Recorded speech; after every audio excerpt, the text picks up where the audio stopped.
given our stats, I think it's important for the Emperors here to actually block out the lethality of Zapnu on that Claude. So ngayon makikita natin yung Zapnu and Chaknu connection.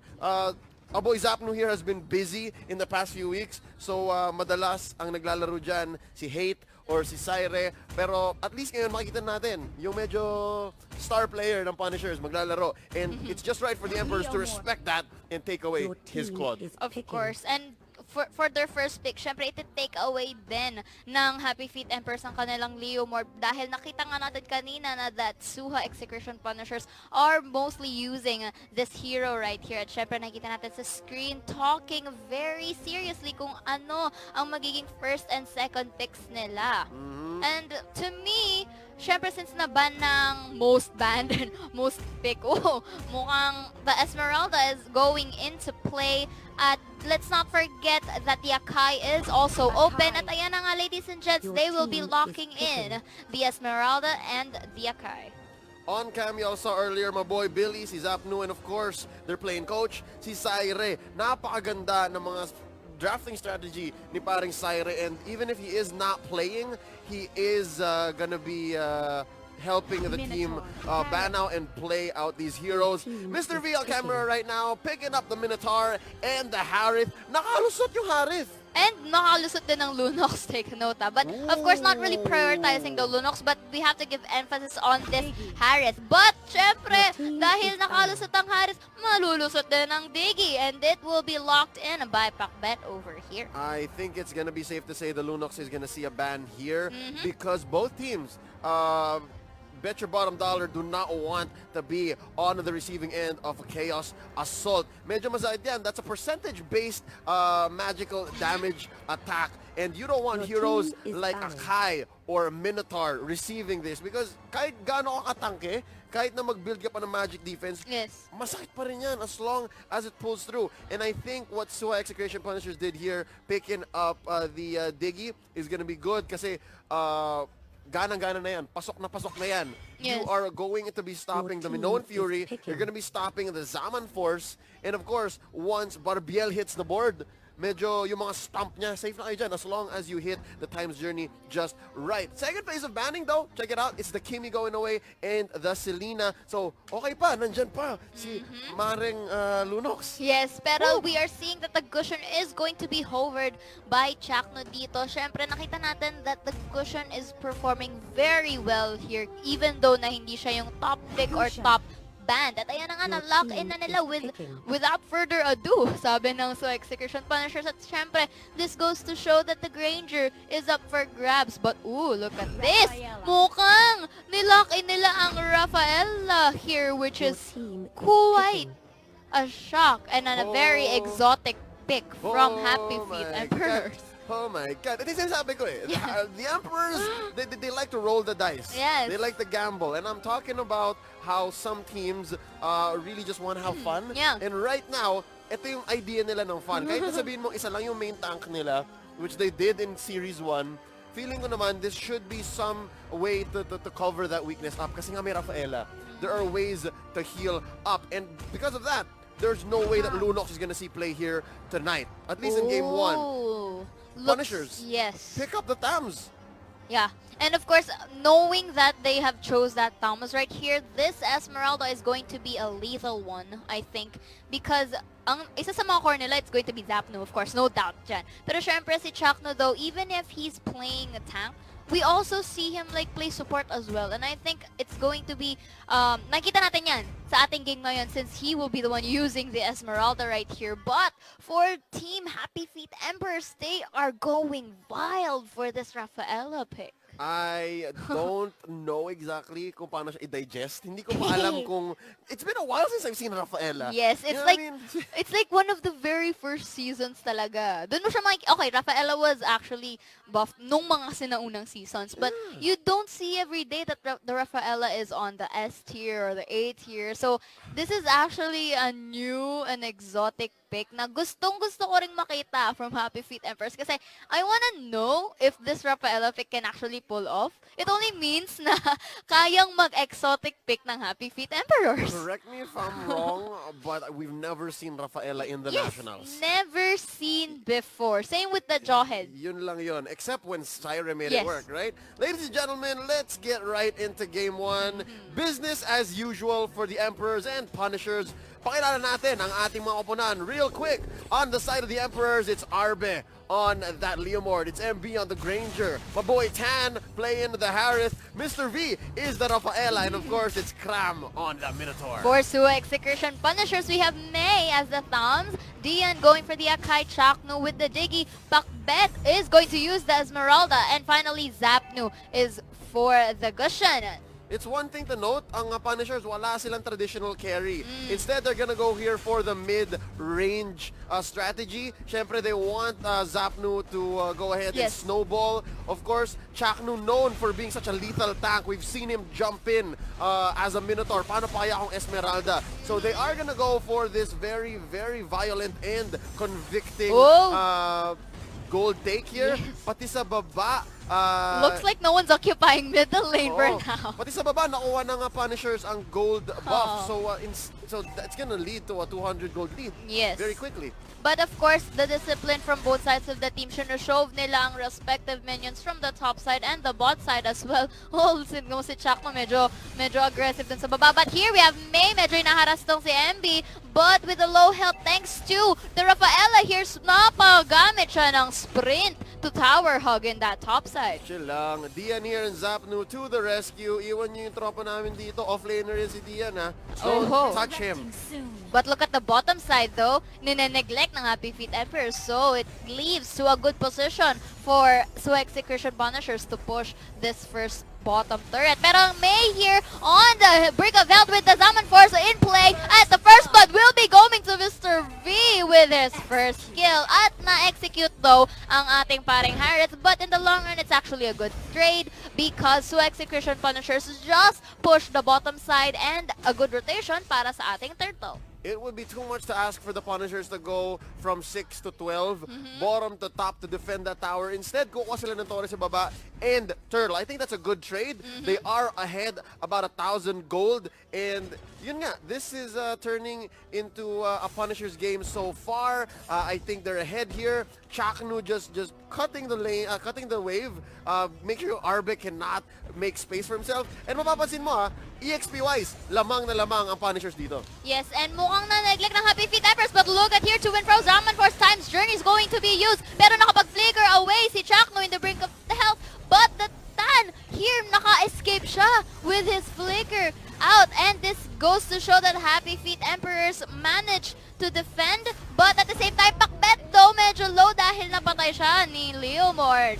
Oh, I'm sorry. I stand corrected. Si Pakbet pala ang naka-Esmeralda at si Chaknu ang naka-Diggy. Alright, so this is some diversity on the side of the child parody. Zico. Zapnu is going off, ladies and gentlemen. Takbo paring Zapnu. I don't think you can get away from this. There's too much to ask to survive an onslaught from Tan and Kram and company. Yes. Sakto lang. He paid the price. Still 1,000 gold ahead. It's just May making the most of it. Yes, and while that fiasco was going on, nakita natin dito May and Chakno going for that sweet rotation from bottom to the top. And the Minotaur here trying to go to actually defend, pero too late to apologize dahil ayan na nga, nag-decide na lang silang kumuha ng ating buff doon. But the Leomord still trying his best to like show away minions para hindi na matuloy-tuloy ang papupush ni Thomas dito sa top. But again, this leads to a bit map control for the side of SUHA-XTCN Punishers dahil na-push na ang top at bot. At ang natitira na lang na top, the turret, the first turret, it's the mid lane.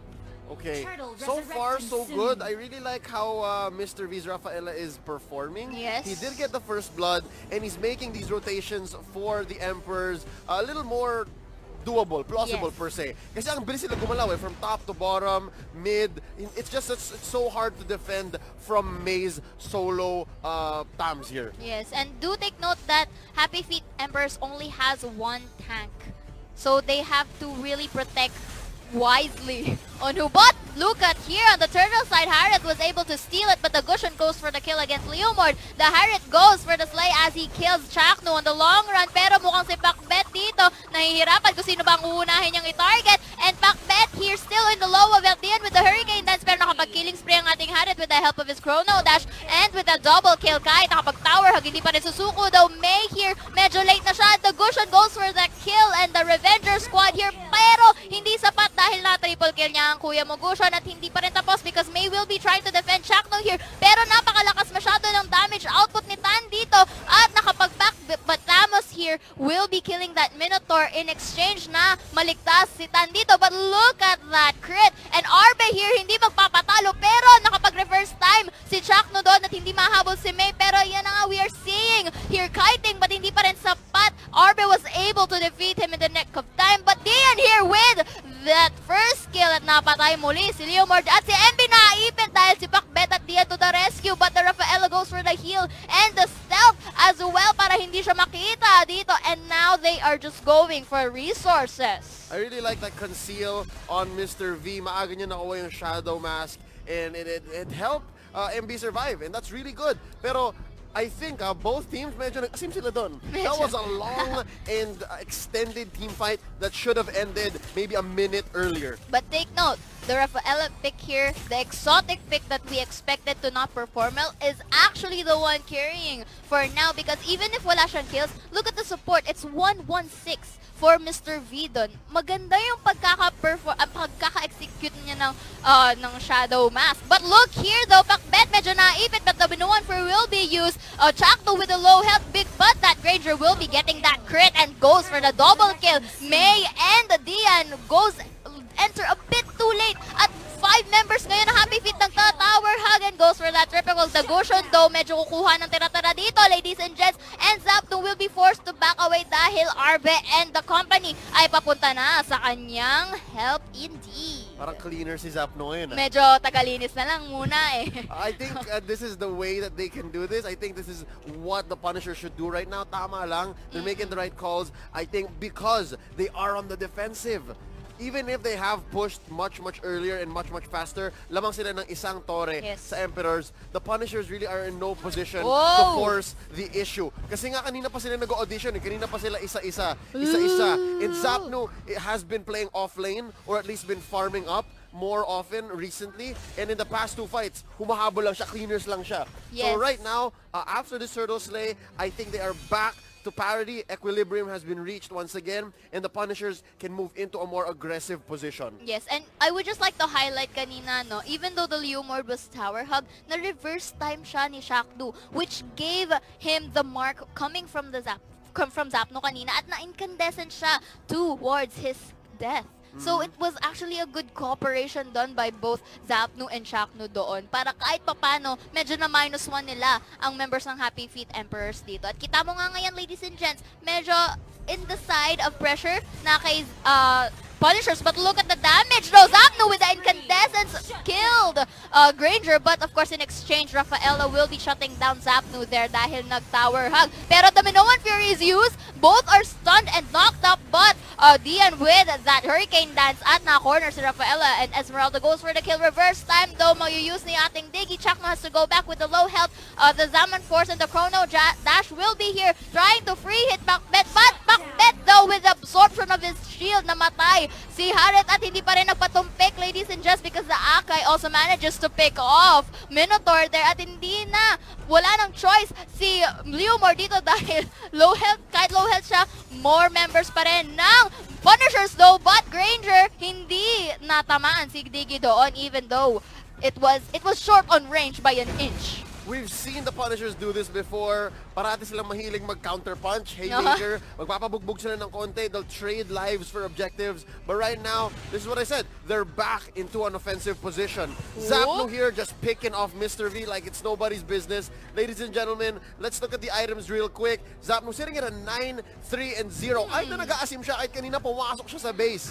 Nakakabuo naman siya and a quick, flashy show-off. Mr. Zapdo, Mr. Clean para sa ating game number 1 dahil nagpupunas lang siya ng mga members ng Happy Feet Emperors na alam niyang confident siyang papasukin yan. Pero ladies and gents, nakita natin kanina na inattempt yung Lord pero I think they prioritize to push turrets more, which is essential. But Pakbet there, medyo wina-one-on-one niya yung Lord doon at papunta na nga si May para mapuntas na sa kanila ang very first Lord.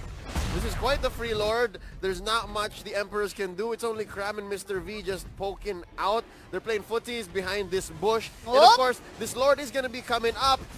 O, yan na nga, ladies and gents. The reverse time daw, pero nakapag-minuan Fury si Cram kanina at hindi na nakapagpalipas pa. Rafaela successfully strained the cushion, pero dito naman nakapag-Hurricane Dance si Akay kanina, but the Harith in exchange, napatay niya si Gushon, pero wala na silang core ngayon. Dian has to shove away members of Happy Feet Emperors, nakapag-immortality, pero hindi na rin siya makasurvive dahil 4 members ng Happy Feet Emperors ay nandoon sa kanyang gilid. And this is actually a good spot for Happy Feet Emperors as they push this middle side turret. May has no choice but actually tower hug here, pero si Cram, naku, mukhang medyo nag-aggressive siya dito, and this is a good chance for them to destroy the Lord. But this is also to buy time for SUHA-XCTN Punishers. But, ayan na, it's too late. The reverse time is there. Cram, though, hindi siya nahuli ng Falling Star Moon ni Pakbet. At ayan na nga, Tan here, medyo tinatry niyang mag-back away because Pakbet's damage also stinks. But, the Lord here with an inch of health, hindi pa namatay. At ayan na nga, pinatay na nga nila. Ladies and gentlemen, the Punishers have made sure that the bottom lane has been pushed. So sakto, even if no one was defending, they still have equilibrium. It's still their wave. And of course, it's May who's going to be pushing that back. Zapno and the gang, they're putting pressure into mid and maybe trying to clean up top.